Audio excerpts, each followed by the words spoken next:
One of the most interesting tales when it comes to the movie industry in recent years has to be Netflix. A company that was laughed at by Blockbuster not being seen as viable has exploded into becoming one of the biggest media companies on the planet, but their reign as the top streamer in the world may be coming to an end soon, and the idea of Netflix as we know it may be coming to an end as well. Netflix's stock has dropped over 35%, which is their biggest fall since all the way back in 2004. I was 2. Why is this though? Why did they drop that much? Well, it came back that Netflix has lost over 200,000 subscribers, which is the first time the service has ever lost subscribers in a quarter. But not just that, they're expected to lose over 2 million in the second quarter. They have lost almost $54.3 billion in market capitalization just in that one day.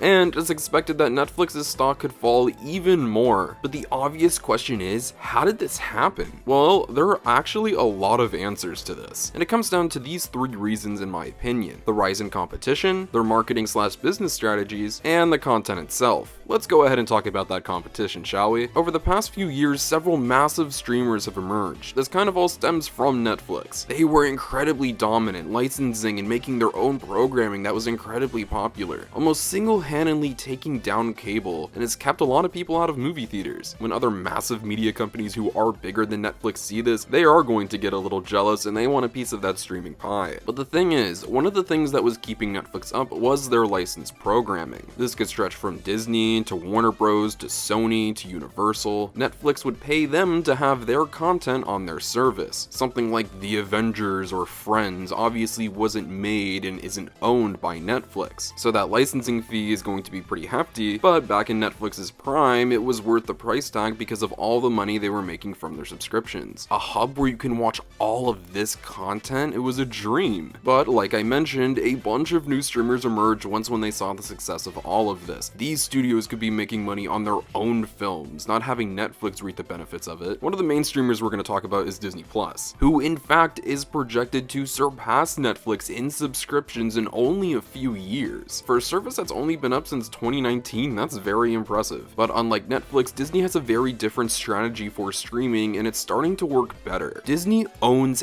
everything in their service, whether it's Marvel, Star Wars, Pixar, their own animated or live action films. They don't own a part of it, they own it all, which yes, means no licensing fees. But before Disney Plus started, Disney made a very big purchase, one of the biggest in movie history, that would ensure a streaming takeover by the company. They purchased 20th Century Fox, which here are a couple things that they own. If that wasn't BDE enough for you, they bought up the remaining shares of Hulu to own that fully, and you can get both services in addition to ESPN Plus for a little over half the price of Netflix's top tier. Gee, I wonder why people are unsubscribing from Netflix. Not only is a lot of people's favorite content from Netflix now on Disney-owned services, but it's also cheaper. Wouldn't you want to pay less for better stuff? Not just that, but HBO Max has started to take things from Netflix too, which is owned by Warner Media, and HBO Max is nowhere near as successful as Netflix or Disney Plus. In fact, they've been a little disappointing in some areas, but something you can't deny is that they have some incredibly amazing content on there thanks to HBO. Shows like Succession and Euphoria have been incredibly popular, and they have some great stuff that has just arrived like Winning Time. Not just that, but they have stuff like Cartoon Network, Adult Swim, the entire DC library. Also, they've done a mix of Disney and Netflix in terms of owning their own stuff and buying up other content, such as licensing out South Park for over $500 million,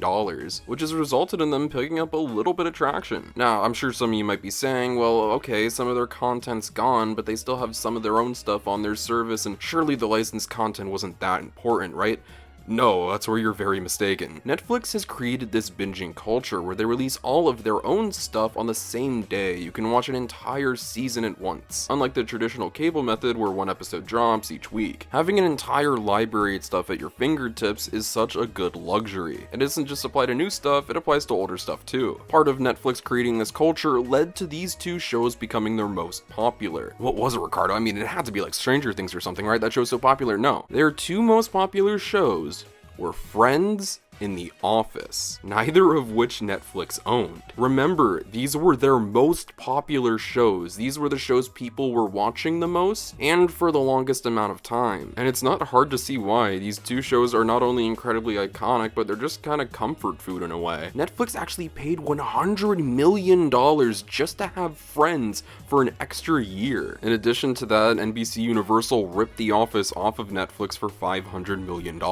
Now your top two shows are gone, and people are going to subscribe to other services to watch them. I know people who just have Peacock to watch The Office, and it wasn't hard for people to switch over to watch Friends on HBO Max. If people like the content enough, they will switch over. It is actually funny. I'd say the show that I stream the most is Friends. And like I said, in addition to all the amazing content on there, I've been watching HBO stuff a lot. Netflix is the only service I personally don't pay for myself, but let's say hypothetically I did pay for Netflix and I couldn't afford another service, I probably would unsubscribe from Netflix. That isn't me saying there isn't good content on Netflix, because trust me, there is plenty. But there also is a lot of junk on there. And there is a lot of stuff on Netflix. In fact, too much. Towards a very popular thing that people occur where you're browsing through Netflix, but you just kind of give up and don't watch anything because there's too much choice. And speaking of content, while there's some great stuff on there like Stranger Things, You, The Queen's Gambit, even though it isn't made by Netflix, Better Call Saul and a lot of AMC content goes onto there. They have good shows, but they do something weird with their good and popular shows. They cancel them. It is very popular for Netflix to cancel a lot of their, well, popular shows only a couple seasons into their run when they could go on for much longer, and they clearly still have more story to tell. Not only is your popular show now over, but also didn't run long enough to where people are going back to watch it as much. And once again, these shows are great,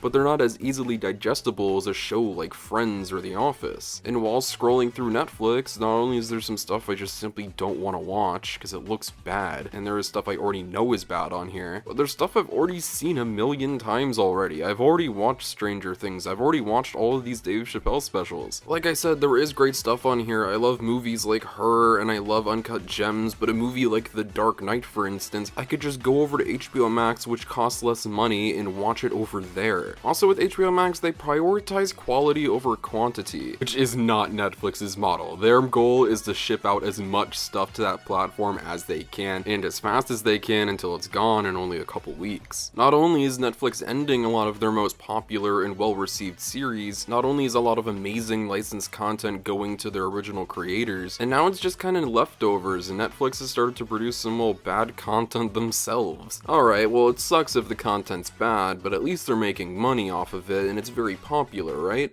Not really. Netflix isn't making money when people watch their shows, they're making money when people subscribe. They've been very prideful in not running ads. So it would help if more people are subscribing, but they're not, and I think there's a very good reason why people aren't. They don't know that some of these shows are even out. Netflix genuinely has one of the worst marketing strategies I've seen out of a major company in a while, almost entirely relying on word of mouth and social media to promote their work, which did work in the form of Squid Game, but a lot of their other work just doesn't get out there. I don't see ads for their shows. I don't see merchandise in stores for some of their programming. You don't see any Netflix commercials on cable, because why would cable want you to watch Netflix? But it's not just the poor marketing of their shows, it's how they present their shows. Like I mentioned, Netflix has that binge model, where they drop their entire season at once. This worked for a while.